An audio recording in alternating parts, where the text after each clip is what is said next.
Welcome to the Social Skills Coaching Podcast, brought to you by Patrick King Consulting and Newton Media Group. Happy New Year. Today is January 3rd, 2022. It's been said that in every argument there are three stories: yours, mine, and the truth. When you find yourself in conflict, try to imagine a neutral observer and tell the third story that they would tell, so that you can identify a set of facts about the situation that both parties can agree upon. Let's learn more about telling the third story in this episode from Patrick King's book, Intentional Communication. Letting go of your ego in interactions with others is easier said than done, but it really is the quickest way to restore harmony. When you are crusading for your own point of view and valiantly battling everyone until you strong-arm them into agreeing with you, you forget one crucial detail. You might be wrong, and worse than that, you could be mistaken in the belief that you can frame the situation as right and wrong in the first place. Basically, clinging to your own perspective and wanting to broadcast it as the one true way gives you serious tunnel vision. It shuts you off to the reality of the situation, a reality that inconveniently contains everyone else and all their thoughts and beliefs.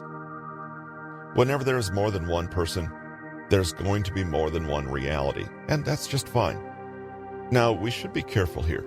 We're obviously not saying that personal feelings trump objective reality and plain facts, but we are saying that in arguments or disagreements, it's seldom about plain facts at all. Rather, every person's reality contains their perspective, their values, the unique past experiences, their personal identity, their particular narrative on the issue at hand, and the outcome they most want. This is more akin to the emotional content of communication than the objective content, i.e., facts. As the old saying goes, in any argument, there are always three stories: yours, mine, and the truth. Though this is simplifying it, the idea is sound. In no interaction is any single person 100% correct. You simply cannot think this way. If you read that sentence and think, well, what about those crazy flat earthers? They believe something that's patently false. In an argument with them, I know I'd be 100% right. Firstly, this observation perhaps explains why flat earthers get as much media exposure as they do.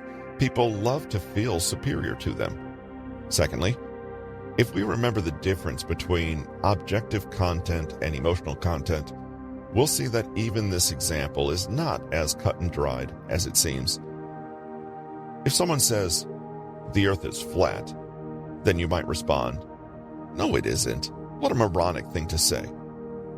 But what if someone said, "I'm overwhelmed and frightened by the complexity of the world, and I feel distrustful of a government that has demonstrably led me astray for profit. I know I sound nutty, but conspiracy theories give me a sense of control over the world. I hate how reductive and dehumanizing science can be, and how pompous scientists are. And in going against them, I feel like I restore some of my own humanity and agency. Plus, my parents constantly undermined and devalued me as a child. And that's why today I have a vehement need to assert myself and not be told to shut up or that I'm stupid." How would you respond to that?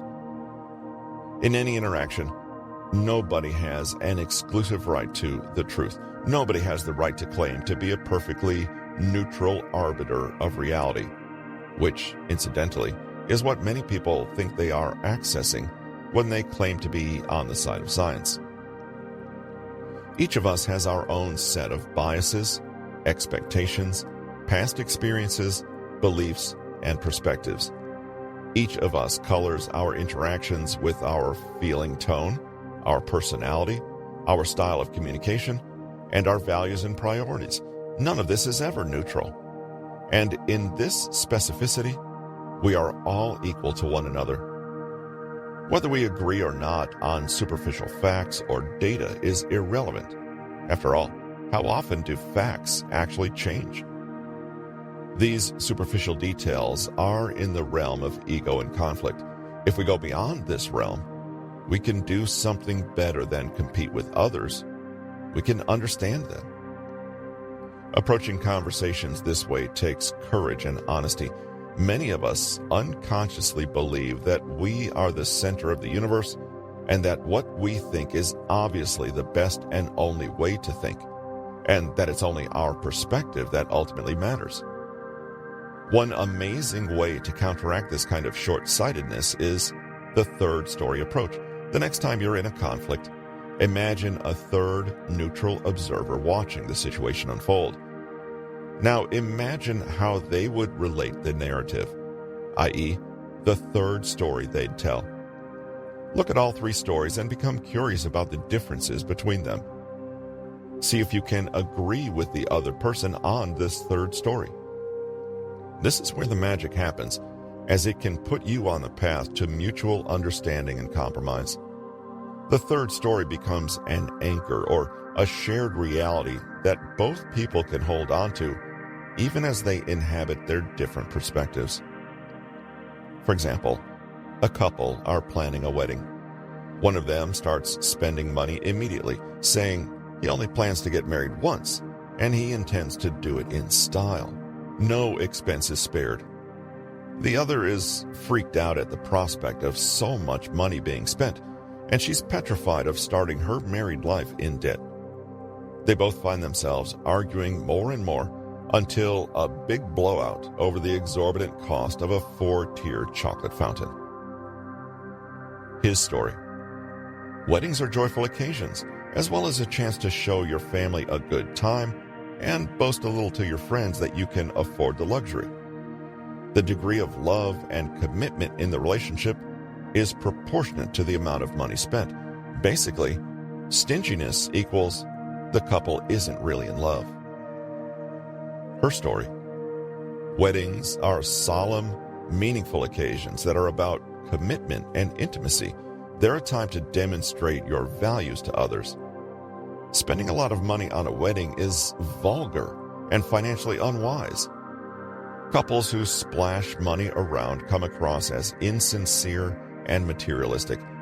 They must be compensating for a lack of true love. Well, what about the third story? Third story. They each have different understandings of what weddings mean and what function they serve. They each have different beliefs and feelings about spending money. When money is spent, he feels glad, but she feels anxious. The difference leads to arguments. Isn't that so much more relaxed? Seeing things this way, they can both see that the problem is their different expectations of what a wedding should be. The problem is not that she's wrong or that he's wrong. If they can keep returning to the third story, they locate the real root of the trouble and give themselves a chance to solve it rather than going round in circles about this bill or that bill. Now they have a real chance of finding a compromise. They can both identify their deeper needs in the situation and seek to make sure they both have those needs met with as little conflict as possible. Again, it's us versus the problem. Granted, they may not magically make all the tension disappear, and after a while, they may discover that their differences are actually not reconcilable. Using the third story trick cannot magically erase all differences and frictions, but it can help you get an honest handle on them and give you the best chance of compromise, which you don't get at all when you're each just arguing your own perspective. On behalf of Patrick King, this is Russell with Newton Media Group, and we thank you for allowing us to be with you today and for taking the time to listen to the podcast. If you'd like to check us out on other social media platforms, you can find us on YouTube and Facebook under Social Skills Coaching. Thanks again. Hope you have a great day, and we'll see you in a couple days.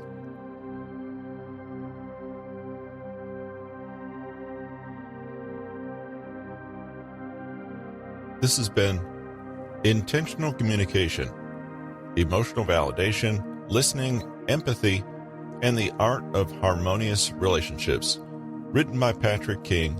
Narrated by Russell Newton. Copyright 2021 by Patrick King. Production copyright by Patrick King.